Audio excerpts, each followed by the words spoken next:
मीनाक्षी जी,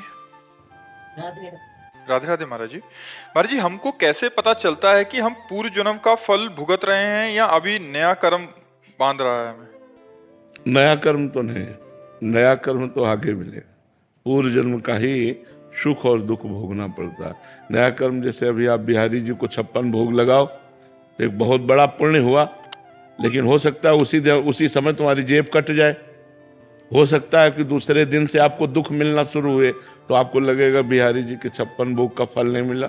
नहीं, वो फल समय पर मिलेगा। जब समय आएगा उसका और वो फलीभूत होगा तब आपको आनंद प्रदान कर देगा। अभी हमारा ये शरीर जो रचा है ये पूर्व जन्म के कर्मों के अनुसार रचा है। जो कर्म कर रहे हैं वो तो अब हम कर रहे हैं, लेकिन आज हमको क्या दुख सुख प्राप्त होगा ये पहले से रच गया है। जब शरीर रचना हुई थी तो जन्म से मृत्यु तक क्या दुख सुख मिलेगा ये पहले ही रच गया है। अब हम नया कर्म भजन करके पूर्व के कर्मों को भोगते हुए भगवान की प्राप्ति कर सकते हैं। पूर्व के कर्मों को मिटा दे ऐसी बात नहीं है। नहीं, बड़े बड़े संतों में रोग ना होते, वो भजन के बल से निरोग और स्वस्थ होते। लेकिन बड़े बड़े महापुरुषों में देखा गया किसी को कैंसर, किसी को अमुक बीमारी, किसी को अमुक बीमारी। तो ये शरीर की रचना के समय ही लिख गया था कि आपके शरीर को इस अवस्था में ये दुख भोगना पड़ेगा। अब हम भजन कर रहे हैं, ये भजन हमारे आवागमन चक्र को काटेगा और भोग भोगने की सामर्थ्य देगा कि हम दुखी नहीं होंगे और भगवान की प्रसन्नता में हम अपना जीवन व्यतीत करते हुए भगवान को प्राप्त कर लेंगे। गणपत जी राजस्थान से, राधे राधे महाराज जी। महाराज जी, आप कहते हैं कि नाम जप करो, अंतिम समय में भगवत प्राप्ति हो ही जाएगी। पर गुरुदेव, मुझे इस वर्तमान समय में भगवत प्राप्ति करना है, पर आचरण और भजन जितना होना चाहिए उतना नहीं होता। रसेंद्री की भोग वृत्ति खत्म नहीं हो रही। सेवा कार्य भी भोजन बनाने का है और रोज रोज नए नए व्यंजन बनते देखता हूँ तो इसको कंट्रोल नहीं कर पाता। ये खाऊं, वो खाऊं और ये खा लूं, वो खा लूं, ऐसा ही मन में आता रहता है महाराज जी। इसको मैं रसेंद्री को कंट्रोल में कैसे किया जाए महाराज? नाम जप, पावर जितना बढ़ेगा उतना जहां लगाना चाहोगे वहां लग जाएगा। नाम जप करो, जबरदस्ती नाम जप करो। जो भोजन है वो पवित्र पाओ, भले आपको मीठा पसंद है या चटपटा पसंद है, ठाकुर जी को भोग लगा के पाओ और उतना पाओ जितना पचा सको, अधिक मत पाओ। क्योंकि रसेंद्री अगर कंट्रोल में है तो सब इंद्रियां कंट्रोल में है, और रसेंद्री अगर शासन में नहीं है तो फिर सब गड़बड़ हो जाता है। आप कहते हो आपको भगवत प्राप्ति करनी है, हमारे संतों ने कहा कि जिसे भगवत प्राप्ति की चाह हो जाती है, खान पान नहीं भावे है, नहीं कोमल वसन सुहावे है, सब विषय लगे ते खारा है, हरियासिक का मग न्यारा है, उसे कुछ अच्छा नहीं लगता। जिससे हमें प्यार हो रहा है वो हमें मिल नहीं रहा है, हम चैन से भोजन कैसे कर सकते हैं? दरस बिन दुख न लागे नैन, जब से तुम बिछुरे पी प्यारे कबहु न पायो चैन, दरस बिन दुख न लागे नैन। अभी नाम जप करो, अभी नाम जप करो। नाम जप वर्तमान में पहले हमारी भोगाशक्ति नष्ट करे, फिर संसार से वैराग्य हो, फिर मान प्रतिष्ठा कीर्ति इससे वैराग्य हो, फिर जिद्दियों सिद्धियों से वैराग्य हो, तब भगवत प्राप्ति होती है। ये हट नहीं सकता है मन किससे? इन्हीं सब चीजों से भोग बिल्कुल हट जाएगा। नाम जप करते रहिए आप चुपचाप लंबे समय तक। सातु दीर्घ काल निरंतर सत्कार सेवितो दृढ़ भूमि। दीर्घ काल तक निरंतर नाम जप करो, आप परिणाम देख लेना, अपने आप हट जाए। कुछ अच्छा नहीं लगेगा। मन भटक, वो भटकने दो, उसका स्वभाव भटकना है, उसके स्वभाव का परिवर्तन कर देना ही तो भजन का प्रताप है। जहाँ चाहोगे वहाँ लगा लोगे। अभ्यास करो। जैसे कुछ लगने लगा है, आप पूरा नहीं कह सकते कि मन पूरा भटकता है। 5 बार में अगर आप 5 बार राधा राधा रटते हो रोज, और आपको कह दिया जाए कि कसम है अब आप एक बार भी राधा राधा नहीं जपोगे, तो आपका मन नहीं मानेगा, 5 बार जटेगा, रटेगा ना। तो पकड़ा ना उसने 5 बार, तो आप उसको पकड़ाओ और 10 बार पकड़ाओ, 20 बार, 1000 बार, लाख बार, उस दिन भर 24 घंटे। अभ्यास योग युक्तेन चेतसा नान्यगामिना, भगवान कह रहे हैं। यदि हम अभ्यास योग में युक्त हो जाए तो एक दिन हमारा चित्त कहीं जाएगा नहीं, बराबर नाम में लगेगा। अपने लोगों ने भी अपने मन को देखा है, आज भी देख रहे हैं कि जहां लगा दो वहीं लग जाएगा। अभ्यास, अब 50 वर्ष का अभ्यास, तो जहां लगा दो वहीं लग जाएगा। तो उसको अभ्यास में लाओ, घबराओ मत। भाग रहा है भागने दो, घबराओ मत। अगर 100 बार नाम जप करते हैं तो 10 बार तो लगेगा, 90 बार भागेगा तो 10 बार तो पॉइंट हमारे बन गए। तो हमको जपना चाहिए, बराबर जपना चाहिए, तो धीरे धीरे पॉइंट हमारे बढ़ते जाएंगे और वो उस कमजोर होता जाएगा। माला से जपते हैं, नाम वैसे ही जपते रहते हैं। चाहे जैसे जपो, हमें माला प्रधान नहीं है। जैसे मनावे, काउंटर से जपो, अंगुली से जपो, अपने मन से जपो, जैसे भी जपो, लेकिन नाम जपो, हर समय जपो और ध्यान पूर्वक सुनो कि आप क्या जप रहे हो। ये ध्यान पूर्वक सुनो बस काय से सुनो। नाम। जैसे आप अंदर राधा बोल रहे हो तो कान से अंदर सुनो राधा। देखो आप समझ पा रहे हो आप, राधा राधा राधा राधा जी। महाराज जी, ऐसा लगता है जैसे मैं जब से मैंने आपके इसमें आया हूँ तो लगता है जैसे राधा राधा से ब्रेन बिल्कुल जैसे टैंक फुल हो जाता है। मतलब जैसे लगता है कि अब कुछ और सोचता ही नहीं। मैं जैसे कुछ भी, कोई सीरियल भी नहीं देख पाता पूरे टाइम। जैसे लगता है कि आपका वीडियो देख लो, इधर देख लो, और ये लगता है जैसे और नाम क्या जपे अंदर। जैसे लगता है जैसे एक टैंक फुल हो गया। उसे बहुत बहुत अच्छी बात है, बहुत अच्छी बात है। ये बहुत अच्छा मतलब सूचना है कि आपका नाम ठीक चल रहा है, बड़ी कृपा है। और धीरे धीरे जब सब कुछ हट जाए, अब जैसे आप कह रहे हो कोई सीरियल नहीं देख पाते, ऐसे हमारी ये हालत है कि हम जैसे कोई ग्रंथ पढ़ना चाहें तो जहां हम एक चैप्टर मान लो पढ़े तो इतने नाम सवार हो गया, तो लगता है यार सबका फल तो नाम ही है, काय को कैसे चलने लगता है। चिकित्सक हूँ तो पढ़ने की बहुत जरूरत पड़ती है रोज। तो लगता है जैसे ये चीज अंदर भरी हुई है, मुझे पढ़ने में कोई बाधा नहीं होती, लेकिन बस लगता है कि जैसे कंटिन्यूअसली एक चीज बैठ गई है दिमाग। ये बहुत कृपा है, बहुत कृपा है। जन्म जन्मांतरों में कोई पुण्य रहे हैं आपके जो आपको ऐसा भाव है। बस इसे छुपा लीजिए और अंदर ही अंदर और जपते रहिए। महाराज जी, अगर नाम जप करते समय आप जैसे कि डेली आपसे जब से जुड़ा तब नाम जप जुड़ा, तो महाराज जी कोई मूवी या कुछ देखने में भी आजकल डर लगता है कि कोई इसी से कोई पाप तो ना हो जाए। कभी मूवी देख भी लेते तो ऑटोमेटिक अंदर से नाम जप चलना शुरू हो जाए। हाँ बिल्कुल, ये बहुत कृपा है। महाराज जी, कभी अगर गृहस्थी जीवन में कोई चीज देख भी ले, कोई मूवी हो गया, कोई फिल्म हो गया, कोई पाप तो नहीं नहीं, कोई पाप नहीं है, पर काहे को मन को हम गंदा करें, बस ये चीज समझना है। मन में ऑटोमेटिक डर लग। जैसे मूवी में कोई चीज हमको पसंद आ गई, कोई गंदी बात, तो मन पकड़ लेगा। अब जब आप भजन में बैठोगे तो गंदी बात फेंकेगा। तो हमको चाहिए कि अपने मन को अच्छी बातें पकड़ावें, गंदी बातों से बचावें। कोई बोलता है मूवी देखने चलते तो डर लगता है कि नहीं कहीं नाम जप कम हो जाएगा 2 घंटे। हाँ चाहिए, ऐसा ही चाहिए कि संसार के दृश्यों को देखने से बचे। महाराज जी, मन स्वतः ही उन चीजों में ज्यादा रुचिकर क्यों महसूस करता है? क्योंकि उन्हीं का बना हुआ है ना, प्रकृति का बना हुआ है ना, तो प्रकृति में ही उसका रुझान है। जैसे पानी कहीं भी छोड़ो वो नीचे की तरफ जाएगा, ढलान की तरफ जाएगा, तो मन को छोड़ो गंदी बातों में जाएगा। ऊपर कैसे चढ़ाएं? जैसे पानी को ऊपर चढ़ाने के लिए यंत्र की जरूरत होती है, ऐसे मन को ऊपर चढ़ाने के लिए मंत्र की जरूरत होती है। खूब मंत्र जपो, नाम जप करो, ऊर्ध्वगामी हो जाएगा मन। जब भोगों में गिर रहे होते हैं उस समय तुरंत बल के लिए क्या करें? उस समय ये नहीं बोलता कि मंत्र जप ले, कुछ ही नहीं करने देता है मन। ले नहीं, ऐसा नहीं होना चाहिए। इस पे हाथ चलाओ। हम भोग नहीं छोड़ पा रहे, लेकिन भोग भोगते हुए राधा नाम क्यों छोड़ दें? बुरा नहीं छोड़ पा रहे, तुम अच्छा क्यों छोड़ दे? राधा नाम चलाओ। अगर आपको भोगों से वैराग्य ना करवा दे तो बताना। भोगों में जा रहे हैं, प्रभु को प्रणाम किया और राधा राधा राधा।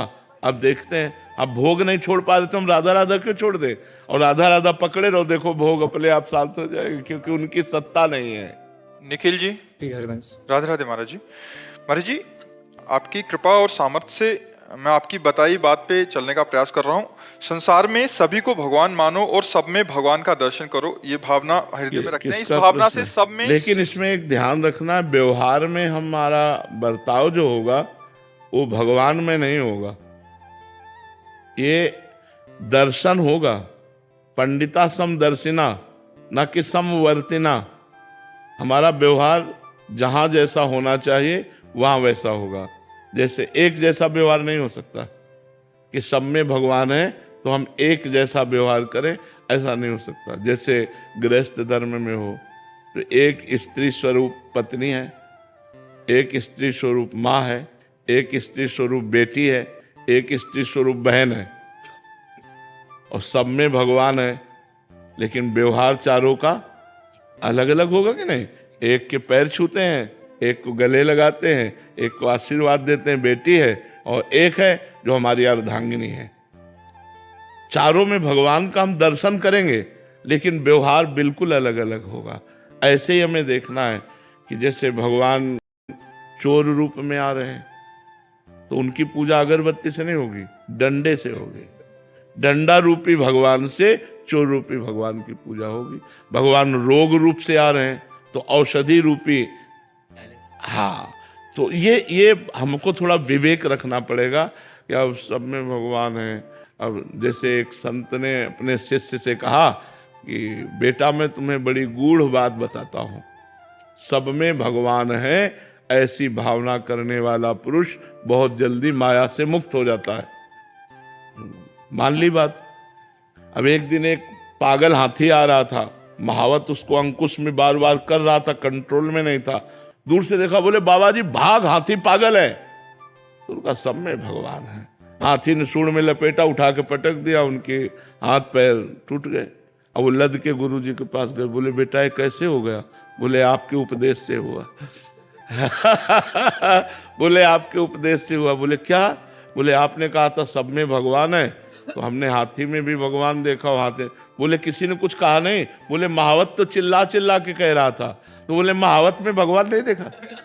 महावत एक रूप में भगवान कह रहे हट जा हाथी पागल है, तो वो भी बात तो मानो कि भगवान ऐसा कह रहे। तो थोड़ा विवेक की जरूरत है। अब ऐसा नहीं साफ फुसकार कह रहे बोले आओ भगवान, तो वो भगवान काट ही लेंगे आपको। हाँ, अलग अलग भगवान के रूप है, तो अलग अलग उनकी पूजा भी है, ये बात समझनी है। महाराज जी पर सब में दोष दर्शन सा दिखाई देता है। नहीं, दोष दर्शन नहीं है, दोष दर्शन नहीं है, स्वभाव का खेल है। जैसे आप गंदे आचरण करते हो तो हम आपको भगवान के भाव से मानेंगे, लेकिन आपसे मित्रता नहीं करेंगे, आपसे बात नहीं करेंगे, आपसे व्यवहार नहीं करेंगे। दर्शन हमारा होगा कि आप में भी भगवान है, पावर वही है, परमात्मा ही है, लेकिन आप गलत आचरण करते, इसलिए हमारी आपकी दोस्ती नहीं हो सकती, हमारा आपका व्यवहार नहीं हो सकता। ये बात है। हमें दोष दर्शन नहीं करना है, लेकिन हमें संग भी नहीं करना है। गुरुदेव, जैसे कोई हमारे साथ ऐसा व्यवहार करता है, हम के प्रति मतलब भगवान का वो रखते हैं मन में, लेकिन हम अपने मन को समझाते हैं, लेकिन मन फिर बहुत जलता है, मतलब हाँ, मन जलता है। वो हमारे लिए बहुत बढ़िया है, क्योंकि जब मन जलता है तो हम निष्पाप होते हैं, और हमारी समझ थोड़ी कमजोर है, इसलिए जलता है। पावर भगवान है, लेकिन पावर का प्रयोग कहाँ हो रहा है? दुष्टता में। पावर का प्रयोग हो रहा है प्रतिकूलता में, पावर का प्रयोग हो रहा है राक्षसी भाव में, तो हमारा मन तो जलेगा ही उसके संसर्ग में आने पर। वो भगवान है, पर उसका जो प्रयोग, जैसे बिजली है, हम बिल्कुल सरल भाषा में समझाते हैं, इसमें है एसी में तो हमें सुख दे रहे, लेकिन हीटर लगा दो आज तो दुख देगा ना, लेकिन कल हीटर लगाना जब सर्दी आ गई तो सुख देगा ना। तो बिजली दोनों में एक है, एक गर्म फेंक रही हवा और एक ठंडी फेंक रही हवा। तो ऐसे ही पावर भगवान सब में समान रूप से है। अब दुष्ट खोपड़ी में गए तो वही पावर दुष्टता का, साधु खोपड़ी में गई तो वही पावर साधुता का। तो हम व्यवहार को देख करके ऐसा लगता है ऐसा आदमी भगवान कैसे हो सकता है, लेकिन हम पावर को देखें, व्यवहार को ना देखें, तो हम देखेंगे कि सब में पावर तो परमात्मा ही है। ये बात समझो। पंडिता समदर्शिना, समदर्शन करना है। व्यवहार में सम बर्ताव नहीं हो सकता, व्यवहार में अलग अलग बर्ताव होगा। जैसे भगवान ने गीता जी में कहा, विद्या विनय संपन्ने ब्राह्मणे गविहस्तनी स्वनीचय सुपाके चा पंडिता समदर्शिना। वही पंडित है, वही ज्ञानी है जो समदर्शी है। समदर्शी क्या? विद्या विनय संपन्न ब्राह्मण में, गाय में, कुत्ते में, चांडाल में, हाथी में एक ही परमात्मा को देखता है, वही ज्ञानी है। लेकिन बर्ताव हम नहीं कह सकते। जैसे गाय है और उसमें आया सुनी, कुत्ता है, तो अब गाय का तो हम दूध पीते हैं और गोबर से लीपते हैं, लेकिन क्या जो हम गाय के साथ व्यवहार करते हैं, क्या वही कुत्ते के साथ व्यवहार हो सकता है? कुत्ते के गोबर से लीप तो नहीं सकते ना। लेकिन जो गाय में परमात्मा है वही कुत्ते में परमात्मा है। व्यवहार में अंतर होगा, व्यवहार में अंतर होगा, लेकिन दर्शन में अंतर नहीं होगा। तो हमें दर्शन में अंतर नहीं होने देना है, व्यवहार में तो अंतर बना रहेगा। पारुल मिश्रा जी चंडीगढ़ से। हरिवंश। श्री हरिवंश महाराज जी, गुरु जी इस मन को और आत्मा को सदैव आपके चरणों में लगाए रखने की पूरी कोशिश करते हैं, गुरु चरणों में आपके कहे वचनों का सदैव पालन करने का भी प्रयास करते हैं। महाराज जी आपसे सुना है कि अपने कर्मों को भगवत समर्पण करना चाहिए। गुरु जी हम अपने कर्मों में ये कैसे भेद करें कि ये मैं कर रही हूँ, यानी मेरे पाप पुण्य हैं या प्रारब्ध हैं मुझसे करा रहे हैं, या मेरी नहीं, देखो, प्रारब्ध से पाप कर्म नहीं होता, प्रारब्ध से पाप कर्म का भोग दुख होता है। अब जो पाप कर्म कर रहे हैं वो प्रारब्ध से नहीं है, वो कामना से है, वो वासना से है, वो अज्ञान से है, वो मूर्खता से है। ये समझना, क्रियमाण प्रारब्ध से नहीं होता। प्रारब्ध केवल दो ही कार्य करेगा, आपके अच्छे कर्मों का पूर्व का वो सुख निर्माण करेगा और बुरे कर्मों का फल दुख निर्माण करेगा। लेकिन आपसे पाप कर्म या पुण्य कर्म, ये विवेक और अविवेक, विवेक है तो आप पुण्य कर्म करेंगे, अविवेक है तो पाप कर्म करेंगे। ये नए कर्म होंगे, ये प्रारब्ध से नहीं होंगे। प्रारब्ध से कर्म नहीं होते, प्रारब्ध फल होता है। प्रारब्ध फल आता है कि आप जैसे बहुत बढ़िया पढ़ लेते हो, पढ़ लिख करके बहुत आपको डिग्री प्राप्त है, लेकिन नौकरी नहीं मिल रही। प्रारब्ध आपका बुरा है तो आपको सफल नहीं होने दे रहा। आप बहुत बढ़िया फसल तैयार किए, ओले बरस गए, प्रारब्ध बुरा है इसलिए फसल आपके हाथ में।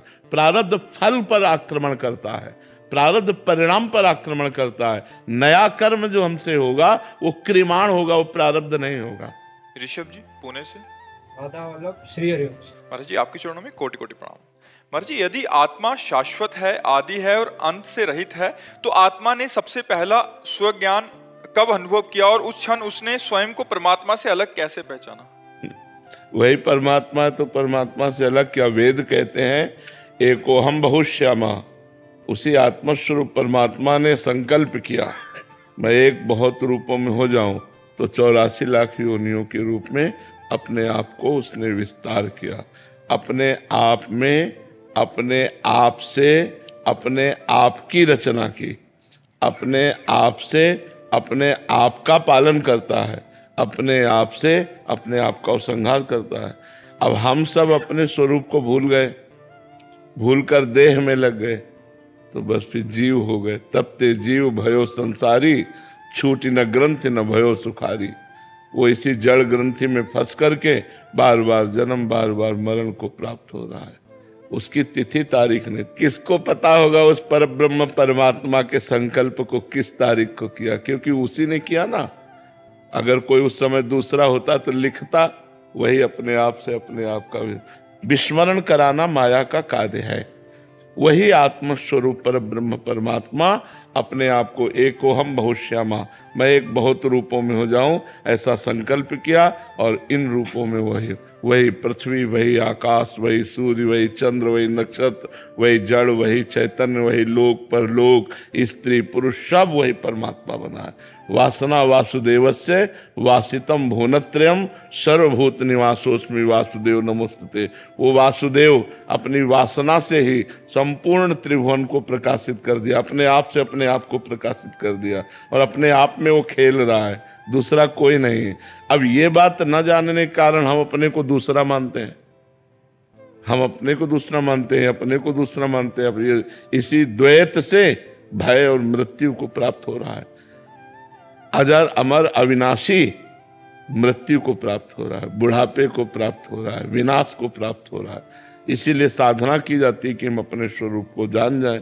भजन किया जाता है तो खूब भजन करो, शास्त्र स्वाध्याय करो, संतों का संग करो, पवित्र भोजन करो, पवित्र आचरण करो, तब आप उस परम पवित्र परमात्मा की तरफ चल पाएंगे।